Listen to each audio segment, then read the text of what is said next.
Bonjour, bien, nous allons nous attaquer donc au caisson qui constitue le principal morceau de la passerelle de Vauban qui fait quand même 100 mètres de long, à coup de plusieurs caissons de 23 à 25 mètres de long.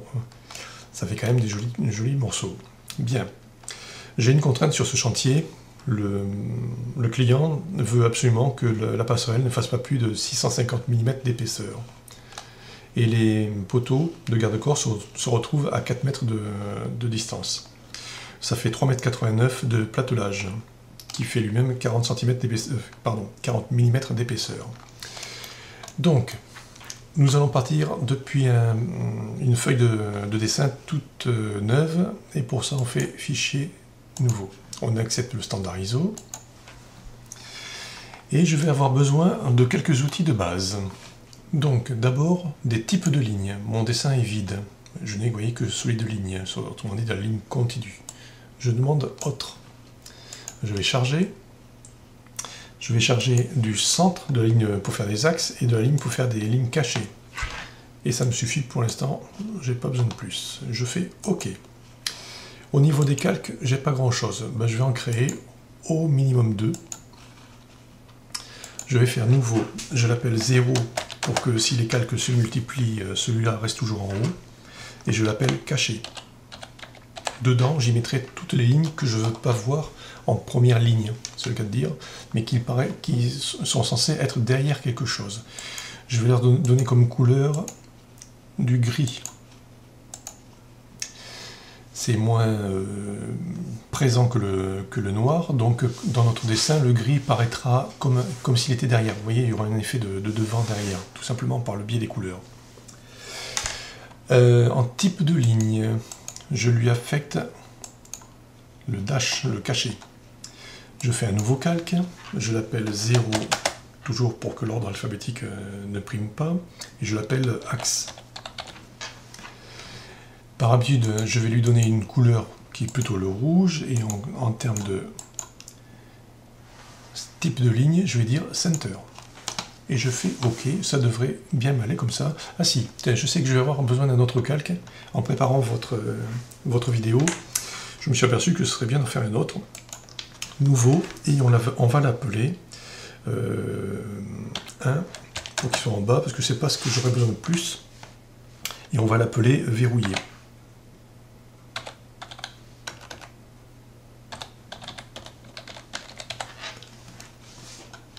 Et le verrouillé, on va lui donner comme couleur du gris.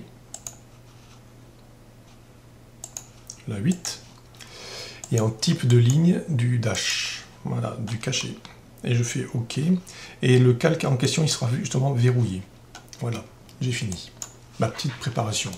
Alors, pourquoi j'ai créé un calque verrouillé? Parce que si je fais une polyligne ou une ligne, on va dire une ligne, L, espace. Je clique n'importe où par là, je me bloque avec F8, je pars n'importe où par là-bas, je fais échappe, je fais CP, espace ou entrée, je sélectionne la ligne, bouton de droite, j'ai terminé, je descends vers le bas de 650. Et je fais entrée et j'ai terminé. Je fais échappe. Je vais faire une ligne au milieu. Je l'agrandis, parce que j'aime bien que ça dépasse. Voilà, cette ligne, je l'affecte au calque axe. Du coup, la ligne prend le type de ligne et la couleur. Et ces lignes, je les mets dans le calque verrouillé. Idem pour les lignes. Voyez. Alors l'avantage, c'est que, regardez, hop, j'essaie de les choper, ces lignes, et j'y arrive plus. Par contre, je peux dessiner en m'accrochant dessus, et ça, c'est bien pratique. Voilà. Alors, pourquoi je vous fais faire ça? Parce qu'en fait, cette passerelle, c'est une symétrie. Ce qui se passe à droite, ça sera la même chose à gauche, et vice-versa.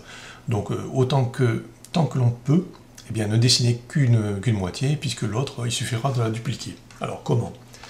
Je sais que le platelage fait 3,89 m, donc 3890. Je fais une ligne qui va par là. Alors, 3890 divisé par 2, ça fait pas loin de 2 mètres, et moi pour l'instant je suis un peu feignant, je vais dire 2000. 2000 par là. Je sais que mon platelage va faire 40 mm d'épaisseur, donc 40 vers le bas. je m'accroche pour terminer. Puisque c'est du platelage, c'est du bois, je lui donne une couleur. Tant que j'y suis. Hop, je vais lui donner une sorte de marron. Voilà. Je vais en faire un bloc maintenant. Alors, CTRL Maj C. Je clique le point milieu qui est là. C'est plus pratique par la suite. Je clique l'objet qui m'intéresse. Bouton de droite pour dire j'ai terminé. Il a créé un bloc. Je peux d'ailleurs, vous voyez, l'effacer. Voilà. CTRL Maj V pour coller le bloc. Vous voyez, il est là. Je le mets là. C'est un bloc, à proprement parler. Et je peux tout simplement faire un miroir, MI espace. Je vais de là vers là. Voulez-vous effacer? Non. Et voilà. Désormais, si je prends la bonne habitude de dessiner toujours à droite ou à gauche, hein, comme vous voulez, mais vous voyez, j'entre, je vais, pardon, bouton de droite, je vais éditer le bloc, je fais un OK, et je sais que je vais avoir besoin plus tard de mettre des vis pour traverser le platelage. Voilà, donc je crée une ligne, je l'affecte au calque axe, et je la déplace. Alors pour l'instant, je vais mettre une valeur ronde, je vais mettre 100. Et je sais que toutes les temps de distance, j'aurai une vis à mettre. Donc d'emblée, vous voyez, je prépare mon travail. Je fais bouton de droite, je ferme le composant ou le bloc, j'enregistre effectivement. Voilà. Tout ce que j'ai fait à droite se répercute à gauche. Et idem, si je travaille à gauche, ça se répercutera à droite. Voilà, on peut commencer à dessiner.